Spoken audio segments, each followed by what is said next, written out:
people are the most important thing. They're the most important. And we're fortunate that we get very sharp people that have it in them to do very well. You know, all you do is just try to, you know, help it out, that's all.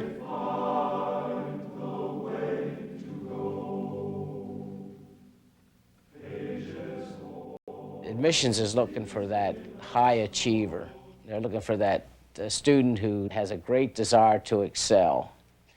And those individuals with that background, plus, you know, a desire to achieve in athletics and participates in football, if they have some athletic ability, then it's, you know, up to us to bring out, you know, to bring out the best we can in them. Complete to Tucci, a penalty marker's down. Tucci has a first down to the 41-yard line of Williams, but a marker back up. I think we had an offside Amherst. Offside Williams declined. What about head coach Jim Ostendarp? 7 times, he's been 7-1, 2 times undefeated. Well, Bob, I got to tell you, I played for Tom Landry, which was a teammate of Ostendarp's at the Giants, and I played for George Allen, but I haven't played for a finer coach than Jim Ostendarp. He's just a fixture and keeps on winning. 4th and 1. How big is this for Williams? Minicus. First down. The Darp wears his fedora hat. He wears his 3-piece suit. That's the Darp. When it's the best day, you put on your best suit. 7:05, third quarter now. Second down. It's a grand occasion. 25. 4 to make it up. Tucci crossing pattern. Watch this. 20. 10. Out of bounds. And you should see Jim Ostendarp on the Amherst sideline. He is pacing the suit, little hat, but underneath it all, he was just beside himself with emotion. You could see it in the guy's eyes that if he was playing, he'd go through a wall to win a game. First down and goal. Boy, has he been tough. Wide open, Minicus. You know, in those couple of hours in the afternoon when the books were aside and we were out there trying to be athletes, man, we did it right. It's been Amherst Day. He had a good sense of people's attributes and what they could do and what they couldn't do.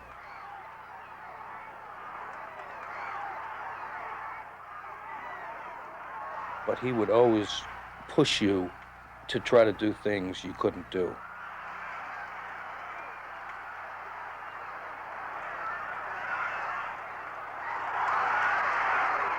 What he tended to do was to try and understand the player as an individual.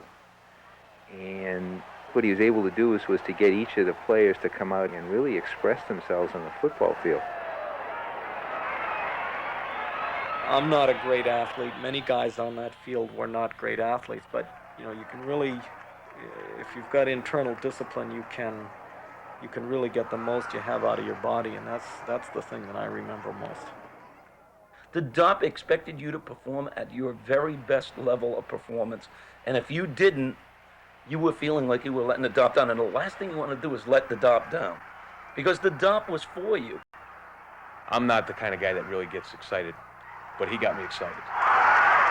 You want to feel those things again. Not to relive the football moments, to relive what the man is all about, what he stands for. Coming in, fellas. Hey, Coach. Hi. Remember Sancho, Benjamin? yep. How are you? How are you? Good. This is Andrew. Good seeing you. Ostendarp. Andrew. I got something for you guys. They're not the new ones. I think he really enjoyed meeting the family and getting to know the players other than as a player. At least with me, that's the feeling I had. They're yours. When I come up here and I see him, it's almost as if I've never left, you know? That's an old time. You come up and talk to me, and we talk about things like we just had a conversation yesterday or something. Okay. He's like the one constant. They're kind of old, but you guys can wear them around. Then when you come down on the field, you're in the middle of the game, and I'm wondering who those guys now I'll know. If you put them on, I'll know who you are down on the sideline. What did I say to you? I said, get off the field. Yeah, then what happened?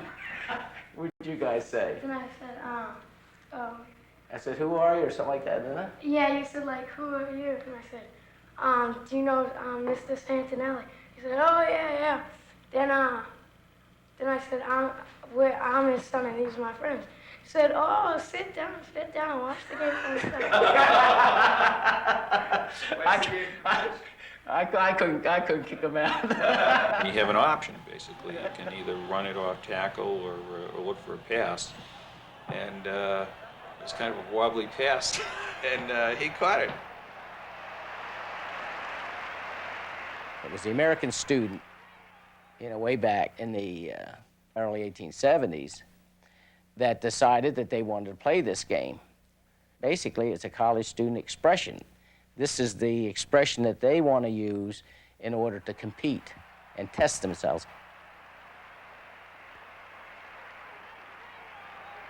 So I go over to the Darp, and he says, Shawnee, what do you think? I said, Coach, we'll do a little thing with Glasser and Izo, and we'll block the kick. He said, okay.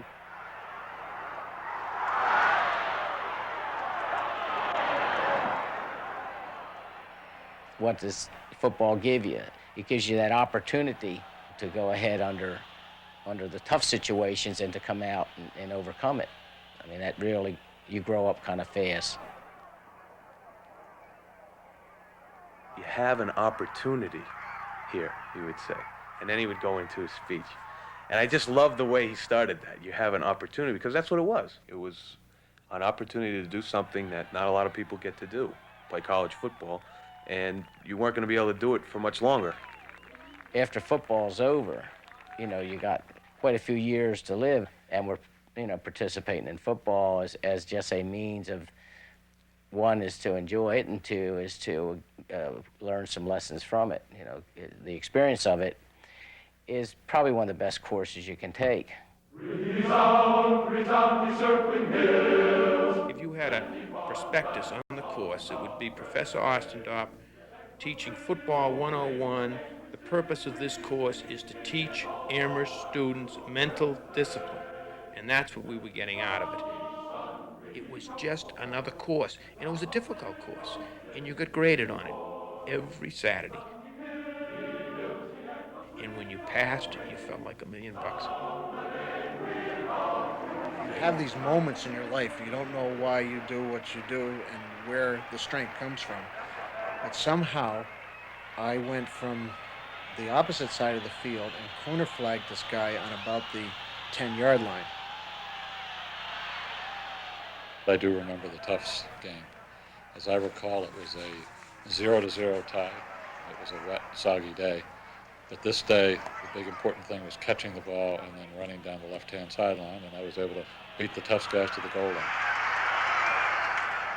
I said, we're going to scrimmage today, and I said, and if you get it, if you do well, you got the job, it's yours. We run around one end, there's Phobes, to his side, he's out there nailing the guy. We run the ball the other side, the guy's over there. They come in close, he's inside, he's everywhere.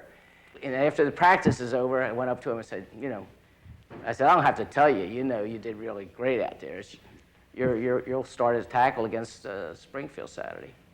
So I was down in New York, and it was intermission. I'm walking up to the back of the concert hall, and who comes walking down but Sabetta?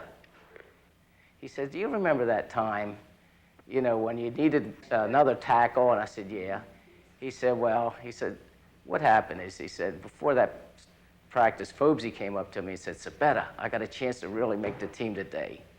He said, and since you're over there by the offense, he said, stand, listening to the huddle, and he said, and stand back, and he said, just point which way the play's gone.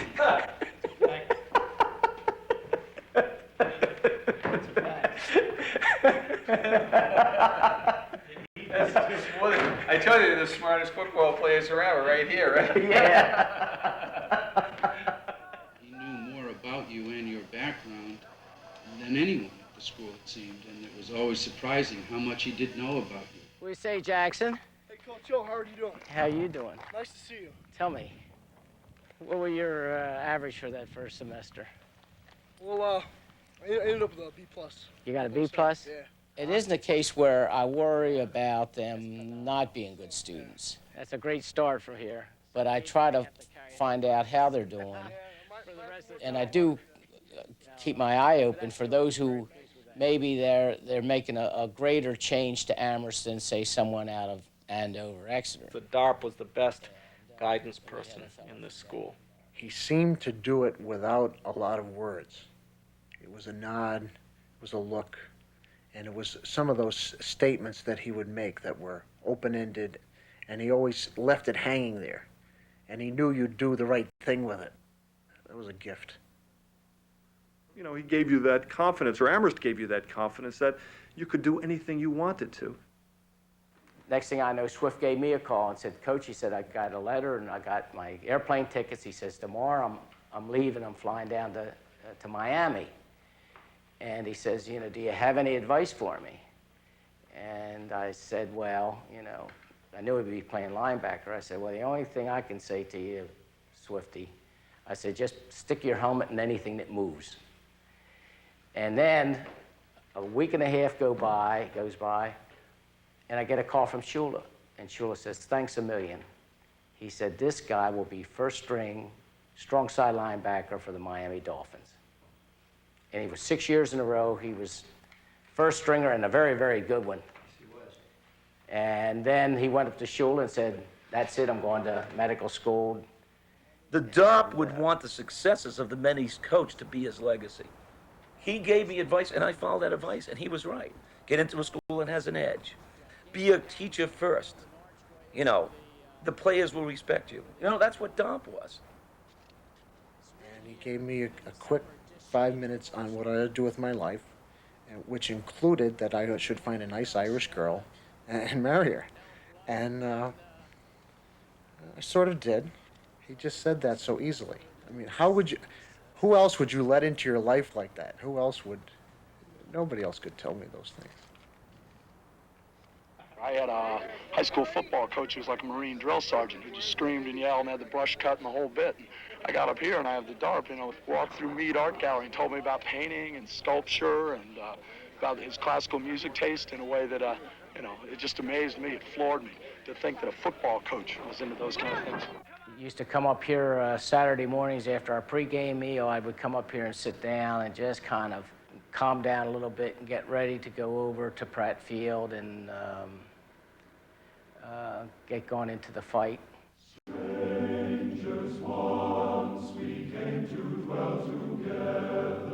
One thing that I remember, it was a late October, early November practice, and it was getting dark. Everyone comes in around the Darp. He's looking out over the mountain range to the west there, and the sun's going down, and it's a gorgeous sunset, and he's looking at it, and so everybody turns and looks at it, and he says, this is what it's all about. And I'm thinking, I mean, this isn't happening anywhere else. Not many football coaches at this time of the year would stop, and the last thing he would say to his team is, you know, look at the sunset. For we have yet a little while to linger, youth and you and I, in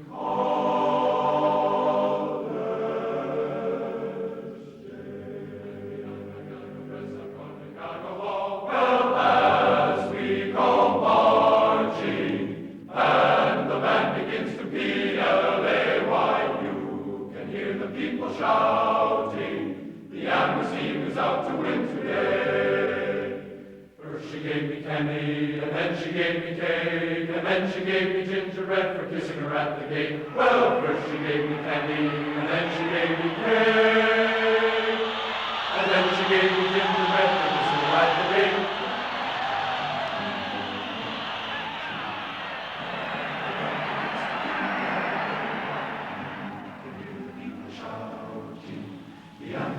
Out to win today. Oh, Lord Jeffrey Amherst was a soldier of the king, and he came from across the sea. To the Frenchmen and the Indians he didn't do a thing in the wilds of this wild country, in the wilds of this wild country. And for his royal royal majesty. He fought with all his might, for he was a soldier loyal.